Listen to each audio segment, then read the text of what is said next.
Every week, there's a new world-ending or work-ending prediction about artificial intelligence.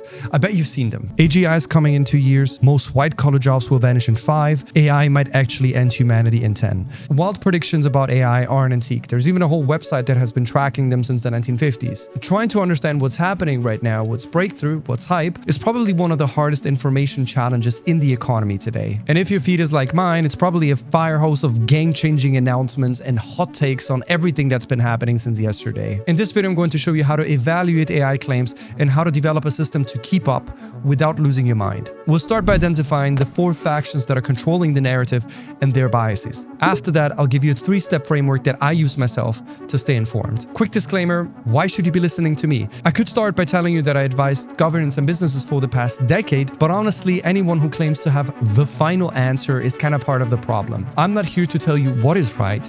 I'm simply here to give you the tools to decide for yourself. If that sounds good, subscribe and let's get into it.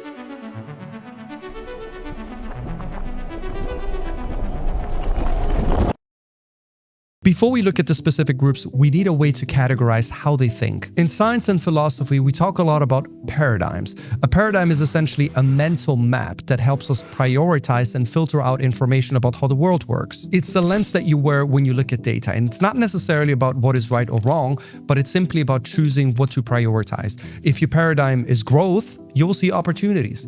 If your paradigm is safety, you'll see risks everywhere. But sometimes these maps are not just descriptions of the world, they're also attempts to shape it. This brings us to what I call the ethics of narrative. In the AI world, story is a product. And this doesn't mean that anyone is lying, but we're simply making an ethical choice about which story to tell and how to curate reality. To keep up with AI, you need to look at the storyteller and ask, what is the ethical cost of the story they're deciding to tell? So let's get into them. There are essentially 4 main factions shaping the conversation around artificial intelligence, and you should not see them as distinct categories. There's plenty of overlaps here, but looking at them this way helps you structure your mind. The first faction is the hype machine, or also known as the visionaries. Think of people like Elon Musk, Sam Altman, or VC firms like Andreessen Horowitz. Their paradigm is about the infinite future, in which artificial intelligence is essentially a tool for infinite human abundance. As a result, naturally, the narrative choice is about what could be rather than strictly what is. And if you think about it, it makes a lot of sense. If you're someone who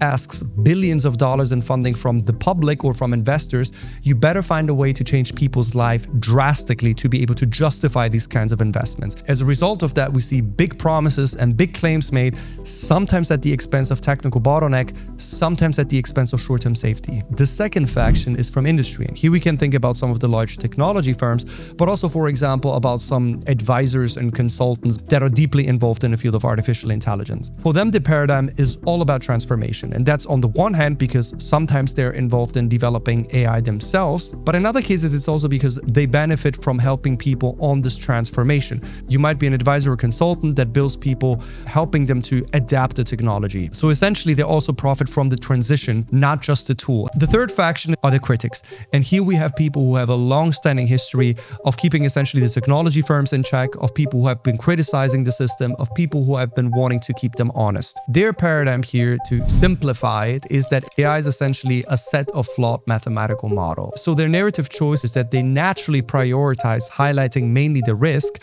but many times as well at the expense of discussing genuine breakthroughs.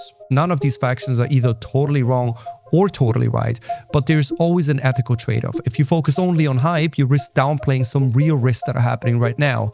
If you only focus on slowing down adoption because it's risky and because it's dangerous, then you also deny people, for example, in drug discovery or in cancer treatment, who might benefit from AI, leading to potentially novel breakthroughs in their treatment. There's a final faction, which if you clicked on this video, I presume this is where you might want to fall in as well, which is what I call the analysts. And these are essentially researchers, people within academia who've dedicated their lives to really understand what's going on.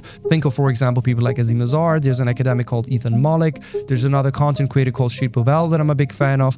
I'd like to think I'm somewhere within that crowd myself, But obviously we have to say that everyone among us has biases. I have them, you have them. They've been shaped by our upbringing, our worldviews, sometimes even subconsciously. Before we go into the actual framework, there's one element to add here, and that's about how you consume information. Most of these factions reach you through an information ecosystem that has its own set of rules, and understanding those rules is the first step to keep you sane. On the one hand, there's social media, which usually prioritizes more content that creates engagement. I could title this video How AI Will End the World, and I'm probably gonna get a lot more clicks. My channel might grow a little bit faster, but I'll probably lose my credibility, which is really important to me. So if you get your information about AI from social media, that's totally fine, but just be aware that the algorithm doesn't always prioritize nuance. And on the other side, there's traditional media. And here the trade-off, the tension is a lot more between, on the one hand, publication pressures and expertise. And that's because AI has reached the mainstream maybe 3 to 4 years ago maximum. In practice, it means that across all industry, not just media, there's really a shortage of AI experts that have been deep into the weeds of the field and are able to interpret what some of these technology firms put out there, especially when it comes to technical claims. That means that there might be some outlets which effectively become mirrors of press releases of incumbent tech firms, but there's also really a good amount of legacy media that has developed a culture and depth for covering artificial intelligence in its entirety. I'm a big fan, for example, of MIT Tech Review. There's, on the other hand, The Atlantic. I recommend also The Economist, their Financial Times. But to truly keep up, you don't need a perfect source, but rather a way to triangulate between the different directions. So here are 3 steps for you. Each one gets more practical. With step 1, you want to set up your filters. There is something in AI coverage that we call the 48-hour rule. And essentially it means that when there's one of these big announcements, one of these big splashes, you want to wait 48 hours or 2 days before you actually start considering it seriously. That's because most leaks and most game changers typically evaporate within just a very short time. And the other mindset shift is based on the 4 factions that we just described here, is you want to ask yourself, for whom is this message? Who profits? Is this a genuine breakthrough, or is it simply an attempt to increase billable hours? A pretty good rule of thumb is when you see various factions agreeing with each other. For example, if you have the hype makers who say, oh my God, this is an incredible breakthrough, and at the same time about that same topic or breakthrough, you have the critics who then say, this could actually be really dangerous. When you have those factions agreeing on something, you know we've just stumbled on something big. Getting more practical, step number 2 is a more hands-on approach. And Ethan Mollick, for example, proposes the idea of the 10-hour rule. Now, the 10-hour rule essentially says that it's a lot more effectively to actually try and experiment with AI tools instead of actually reading about it. For example, a new tool has just been launched, maybe a new video generator, maybe a new powered, super strong chatbot.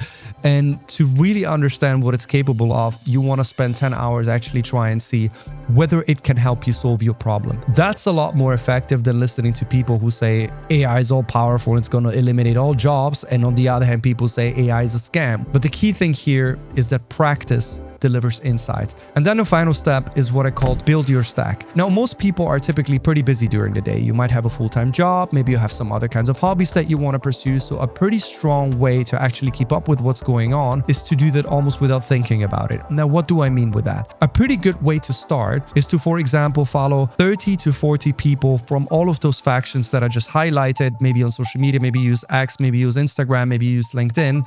And that means that whenever you go online, you automatically start absorbing some of the information. And usually, as I just said, there is probably a middle between all of these kinds of competing voices that gets you a pretty good 360 degree of what people are talking about. Number 2, one solution is to have, for example, a daily brief. And there's one called TLDR AI, which usually just lasts about 5 minutes every single day that you can read over breakfast or coffee or on your way home, that provides you with a relatively good and objective overview of everything that's been going on. If you want to go deeper and you want to spend, let's say, an hour per week, I recommend some newsletters like, for example, Azim Azar's Exponential View, or on the other hand, Ethan Mollick's One Useful Thing. Highly recommended, very objective, very practical, that actually help you get a deep dive in a sense of what everyone's been talking about. A final bonus tip that might come perhaps as a bit of a surprise is that I'm, for example, an avid reader, and I sometimes find that some of the deepest insights about where artificial intelligence is taking us,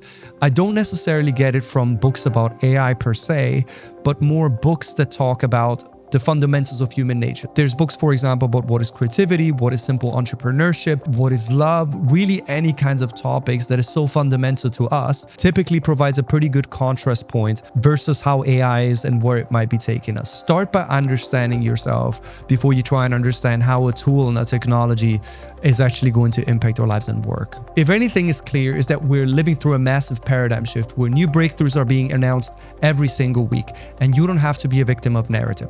And my goal for this channel is to provide a pragmatic middle that is really evidence-driven and database. So no doom and gloom, no cult-like worship, even if it means that this channel might grow more slowly. If this sounds good to you, make sure to like, subscribe, and share. Let me know in the comment section, is there perhaps any of these kinds of factions that you potentially agree more? Is there some that you agree less?